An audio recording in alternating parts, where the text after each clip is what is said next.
Today, the budget crawler gets some new turn signals.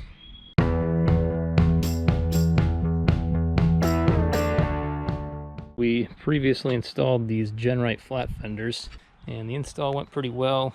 They are very nice looking fenders. Pretty happy with them. But one issue we have is when we took off the stock fenders, it also removed our stock turn signals. So right now I don't have any turn signals on here. I just got the wiring hanging right here for them. Now on the flare, Genrite does provide a hole right here for a small LED like this.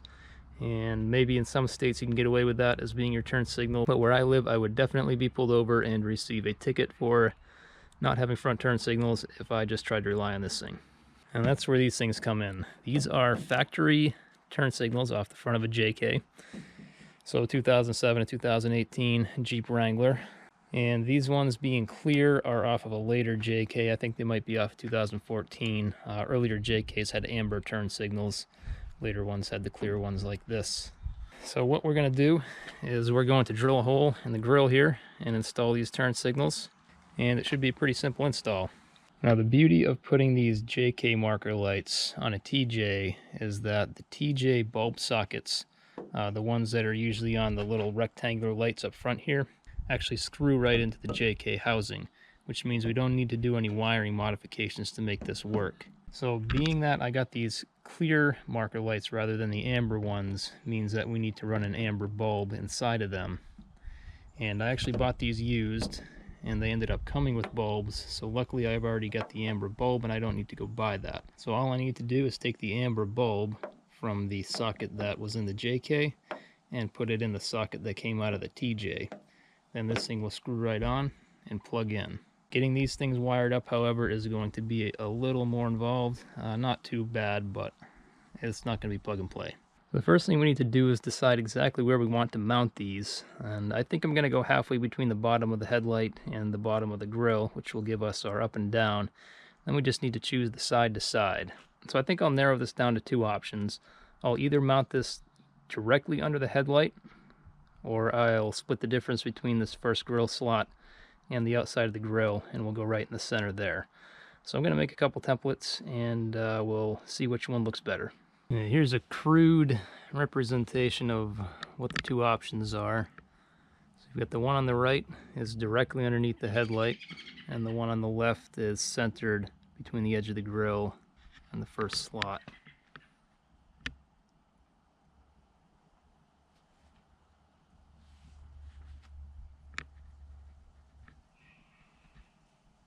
I think I like the look of this one a little bit better, but I think this one is a little more useful because with this one over here we get more room to mount stuff in the middle of the grill.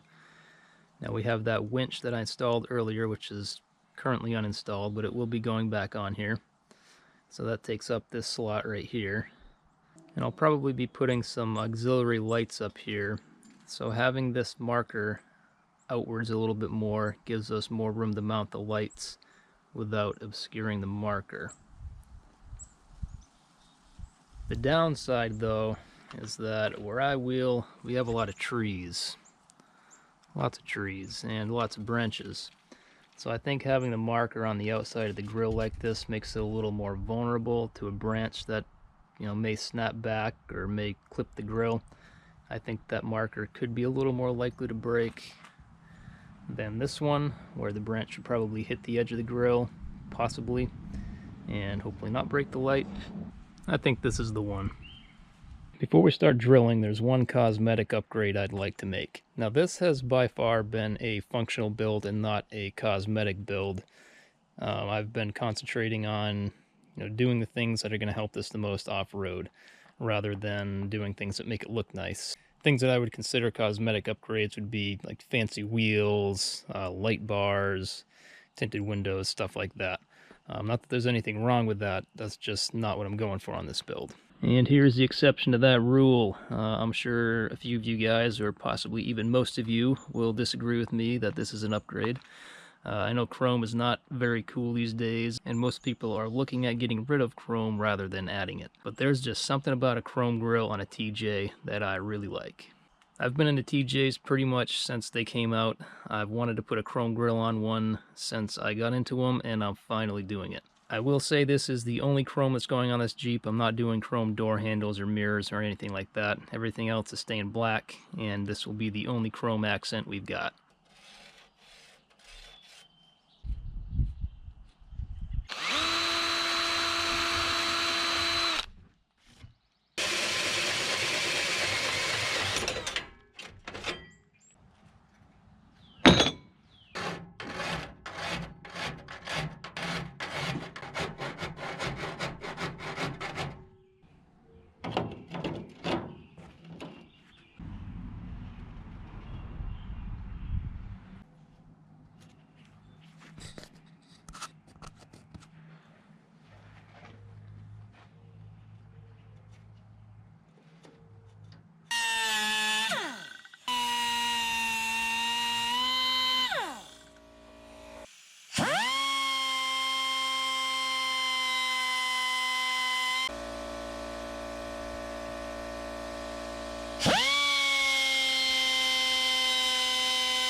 So in the front of these aftermarket flat fenders that I have on here, there's a little 3/4 inch hole that's made for putting these amber marker lights in. And this is the one that actually came on the fenders when I bought them. But I went ahead and ordered some black ones because I think they'll look a little bit better. So let's pop these in and get them wired up.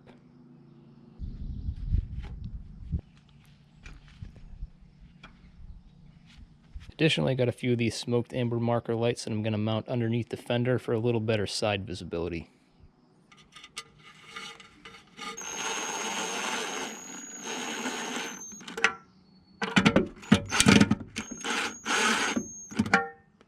Next step's going to be getting the lights all wired up.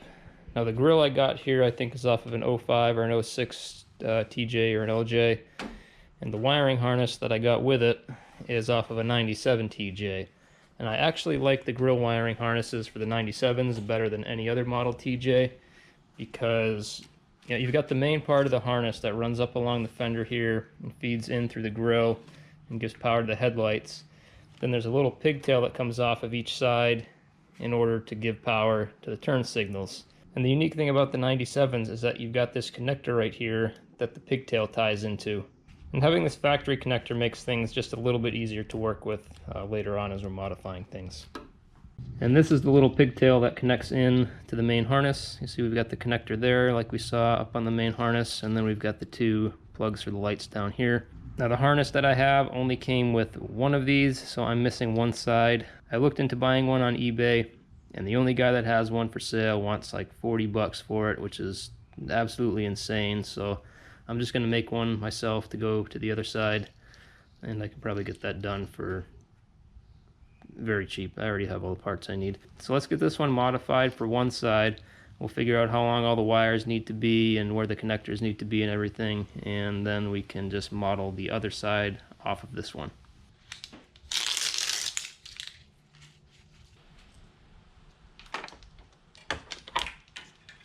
I'm quickly realizing that all these wires are nowhere near the right length, so I'm just going to clip off the connectors and then I'll splice everything back together at the length that they need to be.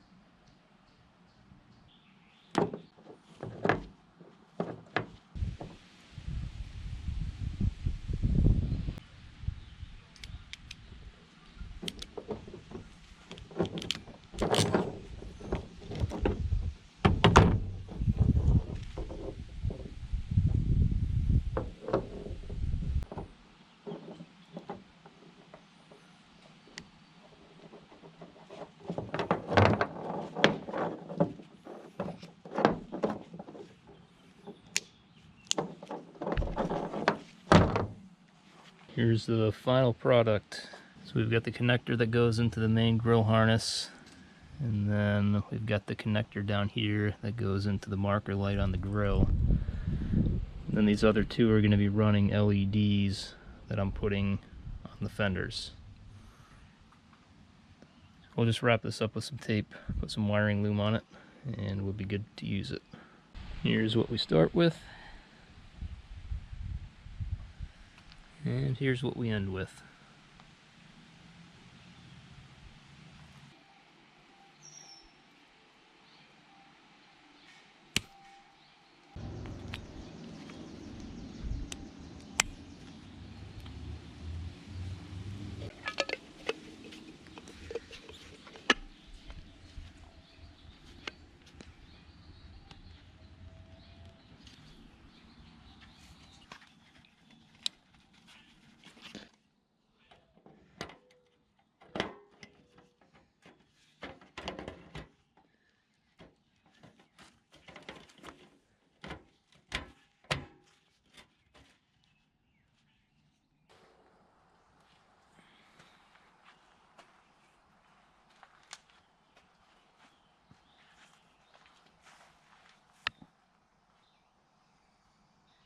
Now that we've got the lights and wiring all set, the next thing we're going to do is install a new flasher relay. Number one, because at some point in time on this particular vehicle somebody installed the wrong one. And number two, we'll be installing one that's compatible with the LED bulbs we just installed. Now typically when you install LED bulbs with a factory flasher, you will end up with fast flashing bulbs. And this type of relay is supposed to prevent that, so let's get that swapped out. Flasher relay is located underneath the driver's side dashboard, and I believe it's typically mounted to the steering column. However, mine is not. It's just hanging right here. This is how I got the Jeep. This is not a factory flasher. The factory flasher is quite a bit larger and black. So I guess maybe at some point in time the original flasher went bad, and this is maybe all the mechanic had on hand to be able to change it with. And it's definitely not the right one. So we're going to pull this out, put the new one in, and find somewhere to mount this where it's not just hanging down.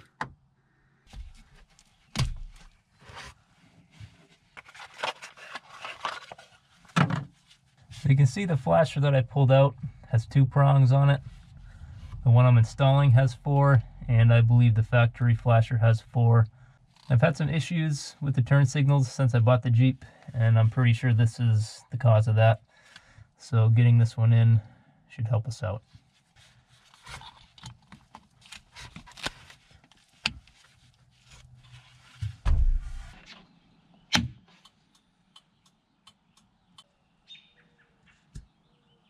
Much better.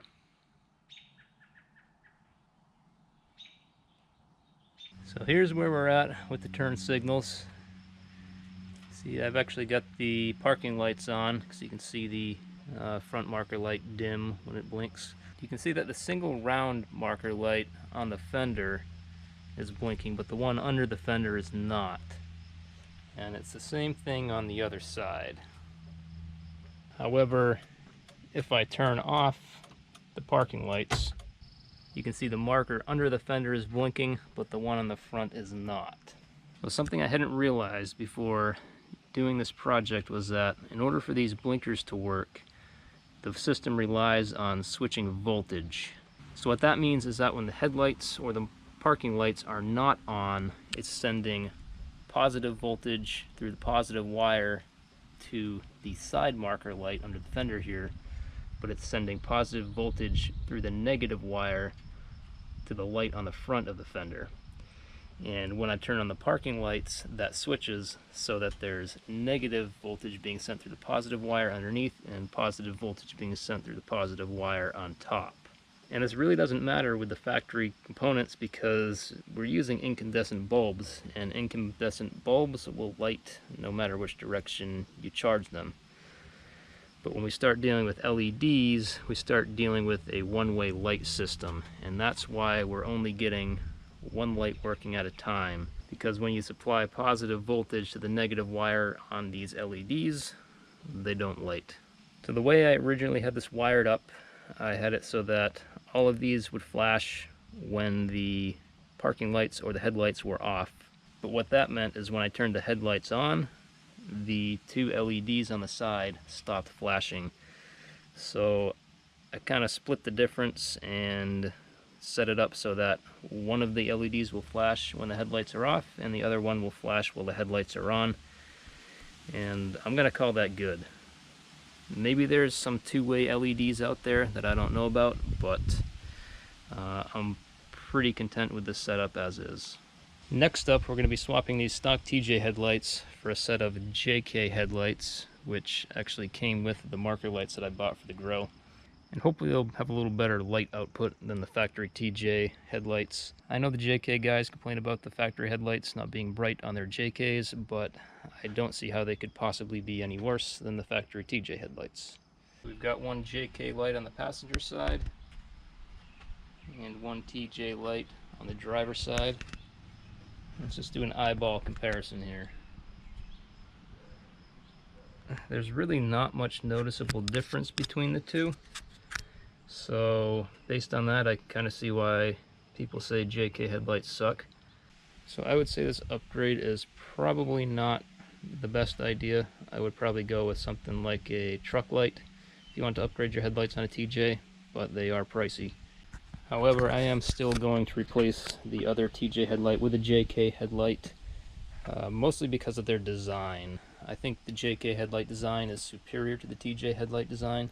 TJ headlights are a sealed beam unit, which means that when the headlight goes bad, you have to replace this whole thing. You can't just replace the bulb. Whereas with the JK unit, you can just replace a bulb and keep the same housing. And that does also open up other opportunities to upgrade the bulb. Say maybe we wanted to put some LEDs in there or some other kind of upgraded bulb. That could be an option.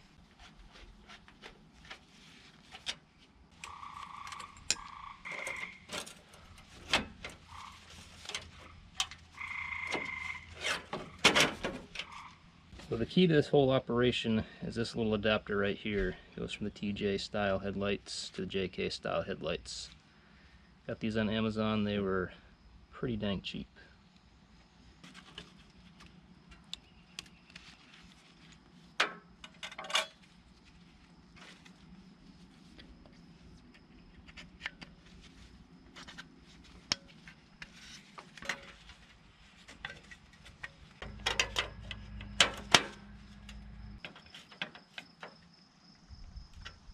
Here's the final product.